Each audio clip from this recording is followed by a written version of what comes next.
Hello and welcome to December. December tends to be a crazy time for all us quilters, trying to get those last minute projects done, things that we probably started in July but are just getting around to finishing now, or things that we start now for Christmas gifts coming up very shortly. I'm sure this year for me will be no different than any other year. I will be frantically trying to sew some binding on Christmas Eve just to get that last gift finished for Christmas morning. So I thought it might be nice to just take a moment, grab your favorite hot beverage in your favorite Christmas cup, using your favorite Christmas napkin, surround yourself with Christmas fabric, and let's just take a moment to enjoy December before it gets crazy. Now, this poem is by an unknown author, based on a popular Christmas poem, and I just think it's pretty fitting. Christmas, and all through the house, the only one sleeping was a quilter's dear spouse. The log cabin stockings were almost completed, just a few stitches left, our sweet quilter repeated. Then I can hang them and head off to finish the pillows I'm making, fulfilling Mum's wish for something quilted to put on her couch. As she pricked her finger, the quilter said, "Ouch."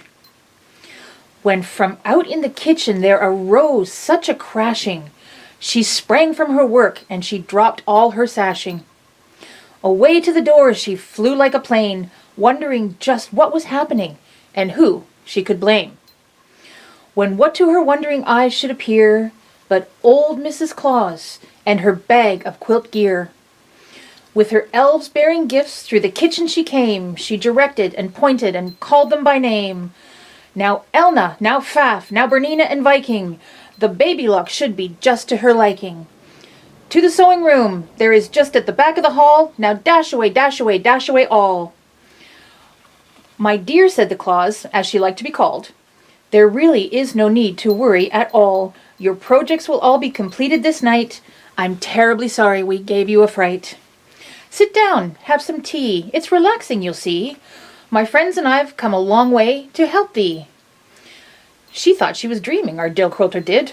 In fact, she quite feared that she'd quite flipped her lid. But the flash of the needles and the twist of the thread soon gave her to know she had nothing to dread. They spoke no more words, but went straight to their sewing. How the work went so quickly, she had no way of knowing. The stitches, how fine, the corners, how straight. This Claus woman's talent was awfully great. They finished the pillows, then started to quilt. Before they all knew it, the whole thing was built. Now, old Mrs. Claus, she knew quilters real well, and she knew they'd need help on this night most at all. So she said to our quilter, "Just move over, dear. I've brought my own needle. We'll get done, never fear. I told dear old Santa about what quilters do, how they plan all these projects, but have other work too. So she taught me his magic of doing things fast. Here, that pillow's done. Now this is the last." They tidied their thread snips and picked up their scraps and chased our dear quilters 6 cats from their laps. As they scurried away with their thimbles still gleaming, dear Mrs. Claus paused, her cap ribbon streaming. "Merry Christmas, my dear. Now just have a ball." Now that we've had that lovely little break, let's get to work.